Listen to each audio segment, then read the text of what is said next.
but what do I want? Because for 35 years in my life, I was doing everything to prove something, to please someone. You have to learn what you like.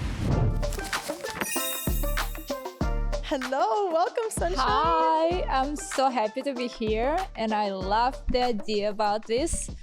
I'm so excited. Yes, I'm excited to get into this book, Women Who Love Too Much by Robin Norwood. I feel like any woman can relate to it. It's one of those books that you meet and right away you're like, we get each other. Yes, exactly. I was shocked when I finished this one. Can you tell us a little bit about yourself?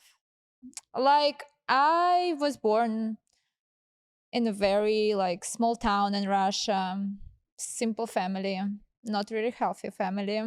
But I was like a good girl in school, you know, like I always had the best scores, like on the surface, perfect family, right? Never actually been. Yeah, so all my childhood I was fighting with my mom almost every day. Wow. So when I was 16, I just ran. I finished my school very early because in Russia it's kind of this way. It used to be. And I moved to a different city. I studied architecture there, started working while I was studying. I don't know how I was doing it, to be honest, because I was working 7 days a week and studying 5 days a week. I was doing a lot of drugs. Wow. So that's probably how I was able to get through everything. Yes.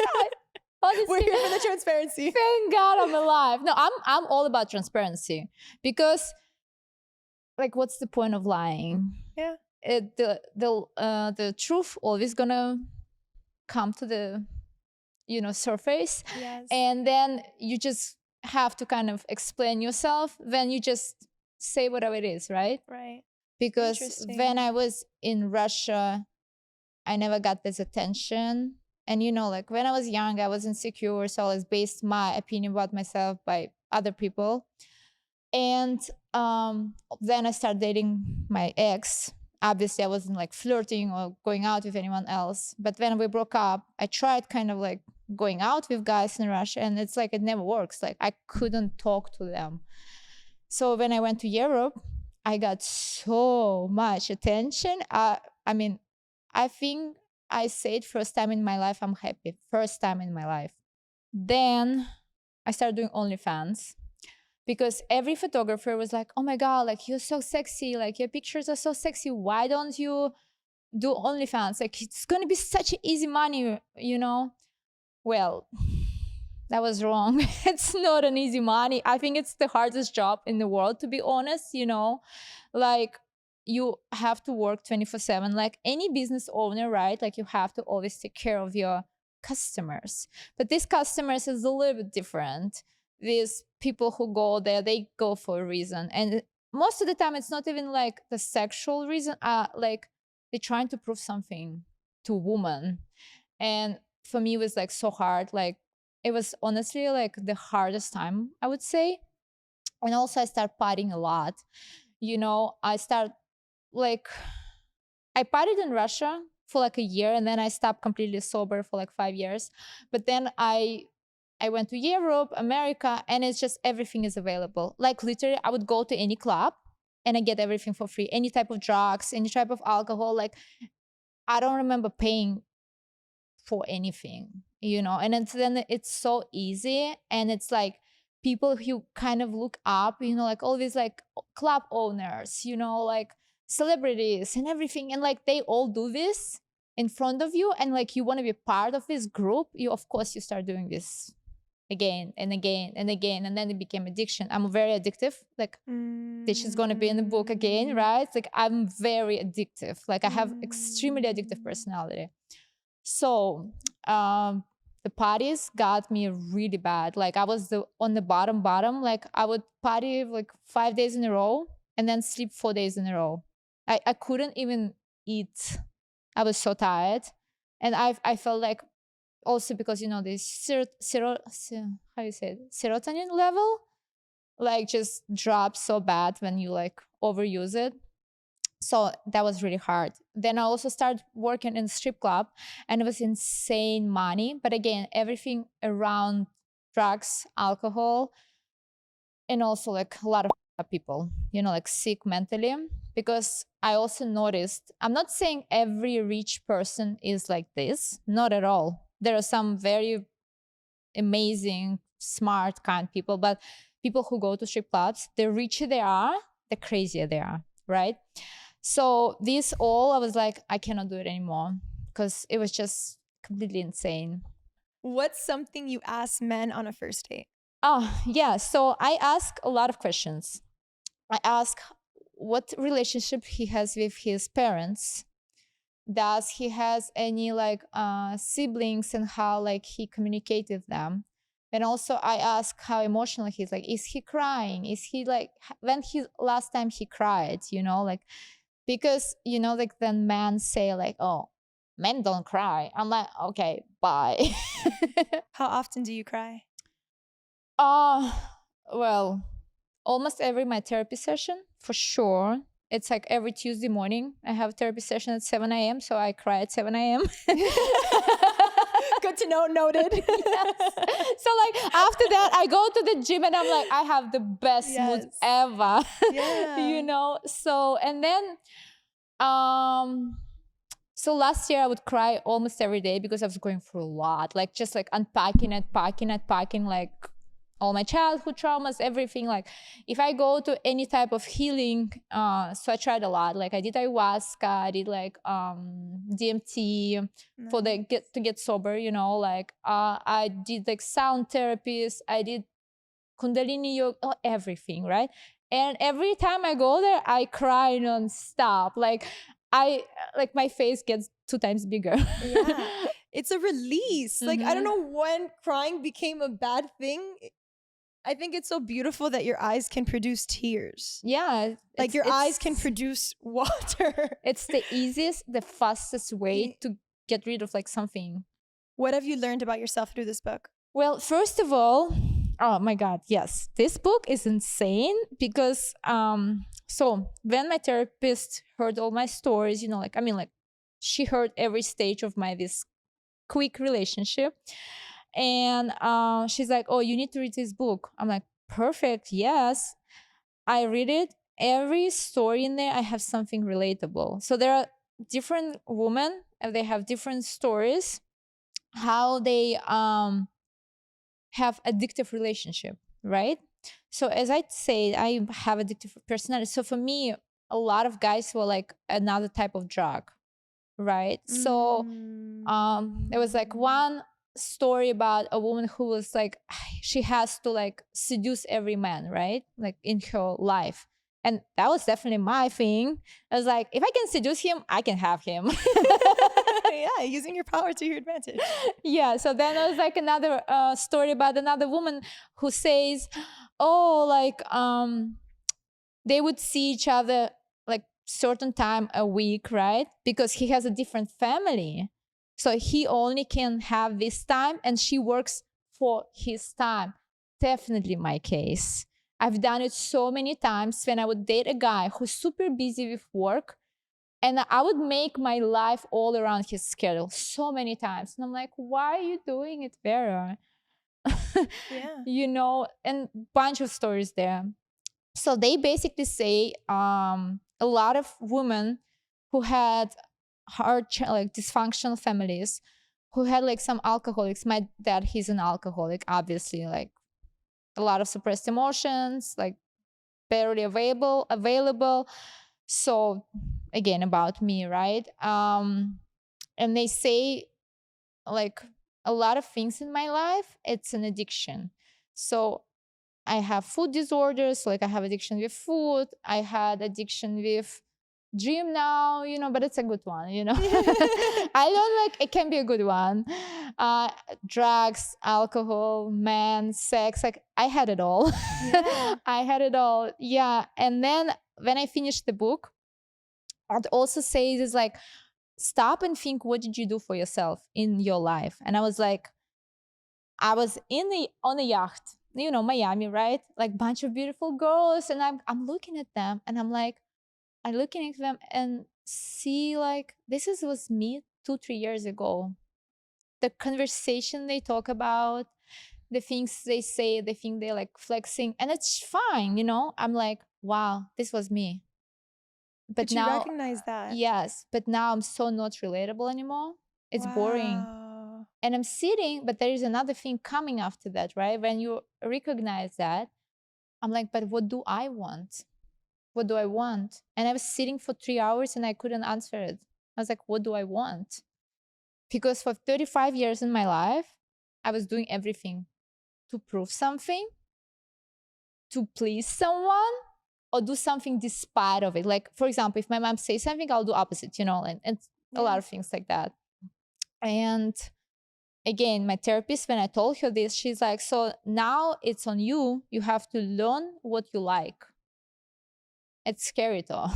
Yeah, because there's a lot, but the fact that you're able to grow and recognize that's the thing, right? It's not about being born perfect and having this perfect life that doesn't exist. It's about getting better. And even throughout the things you've shared with your story, you've progressively recognized these things and have done work to get better. So now when you're on that yacht, you're not sitting there like judging the girls for their experience. You're like, yeah, that was me 2 years ago. Thank goodness I got out of it. And I hope that they receive that as well. But for you being able to recognize that, to now be in a place, what do you want? So if somebody asks you right now, what do you want? What's your response? Well, I still want a lot of freedom in my life. That's what I know for sure. I want to make a lot of art, create nonstop. I had like some crazy week because my other friend, she posted a podcast with me, right? And it was like about my conversation, why I stopped doing OnlyFans and everything. So I got a lot of men who would like be super like mean in comments and everything. But that's all of this helped me to understand that I'm here, not just create art, but like help other people. Yeah. But in a way, like, because I experienced so much in my life, so I can tell my stories. Yes. So like, I want to do something that I can spread my knowledge, my experience, and share with other women, Yes. That's like super important for me. Yeah. And it is like every woman in my life, they basically call me like, Vera, I need your advice. I need your advice. I need your advice. It's all the time like this. The book talks a lot about love addiction, and you like, I have an addictive personality, so it's all bringing it together. Yeah. And a few of the love addictions that it talks about is being desperately attached, overcoming certain obstacles, self-sacrificing. What would you say is this love addiction that you have? This is for sure a thing about like the way I'm getting this like hormone of happiness. Like when I have a crush, I would be flying. I would be like every day. So I'm like, oh my god, like he texted me. I'm so happy. It's like my day is fulfilled.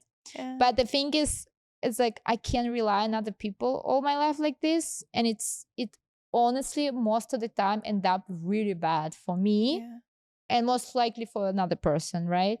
Because I love revenge sometimes. So I should stop it, and I hope I am. So I have to fill my life with different things what brings me happiness. Like different hobbies, like a lot of like good friends. Friends are also important. Also some of my friends, I recognize it was kind of similar situation like with guys, like the same like emotionally unavailable friends, you know. How's your relationship like with your dad? I strongly believe he loved me, but he never could express it in a way I would love it to hear. The last couple years he died 2021. So he died alone, completely miserable. He broke up with my mom divorced him because I think he became like not mentally stable. He beat her up and everything. So I stopped talking to him because I didn't know how I can feel about it. Like when I was a kid, I always thought like, oh, my dad is like super cool. Like he takes me to like road trips, like fishing on everything, and I thought always like my mom was a bad girl, like a bad person, because she would always like try to scream at me, control, but she just tried to raise me, and he wouldn't take a good part in it. You know, like he would only do it when he wants to.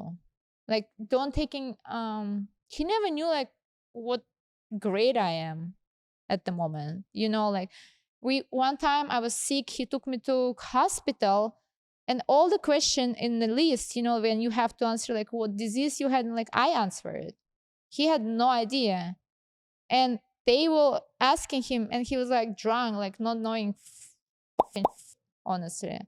So it never been easy. I started a lot of my kind of healing thing because I couldn't understand my relationship with him either. Even like the last couple of years, I felt guilty that I didn't call him enough, like, and everything. But then I start kind of like thinking about it. Like every time I would call him, he would start complaining about my mom. I'm like, I'm not calling to listen in your complaints about her. I'm calling to talk to you. And he would hang up mad. So it was never easy, you know? I had daddy issues for sure. A lot of women have. I feel like we all do to some degree have our daddy issues. Yeah. I know I have my fair share that I've been working through. But that's what it's about, working through your daddy issues to be able to not only be a better person for yourself, but attract a better partner and stop trying to use a partner to heal your daddy issues when it's like they're two very different things, you know? What is one of your favorite takeaways from this book? First is always put yourself first. That's like, I have to keep it as a mantra. And like every time I meet a new guy, I should keep saying like, don't like change all your life for him. Then also don't go for your type, because my type, not okay. Not okay. Change it up. Yeah, so like I have to build completely new idea about a man. And again, this is the thing, what do I want? That's the thing I have to work the most on now. I have to understand what I want from a guy, because how I'm gonna meet someone if I don't even know what I want? Yes. It's like you're going like, let's say 100 days, right? You ask guys like 100 questions, and like they say all different things, but like who you gonna pick if you don't know what you want? Right. Kind of like that. And why do you think sometimes we as women are dating a guy and we're there hoping and praying he's gonna change and we're gonna be the exception to his rule? Again, the same. It's about it's in the book, because we all, like, talking about me, right? Like I always try to get that love I wanted from my dad from a guy. I mean, it's a theory, but who you know? It's the truth. I'm sure we've all been there, girl. We've all had our fair share of being there. So we think if I love him so much, he will change. He will understand, oh my God, like she's so amazing. And he will change for us. And it's like, it's actually like, how you say, like, it's for our ego. You know, we think like, oh my God, we're so amazing. We're so perfect. Like we were able to change him. But you know how many stories I saw, girls who like were waiting for 7 years, for 10 years, for finally a guy would marry him. And you know what? He's cheating on them anyway. So what's the point? Yeah. Even if you change him. Yeah, no, of course. But that's the thing. I don't know why at some point there's this thing that happens in our biology that we'll date a guy and in her eyes, he's just so great and he's going to change for you. He's going to change for me. I'm the exception. He's going to do it. And it's like, wake up.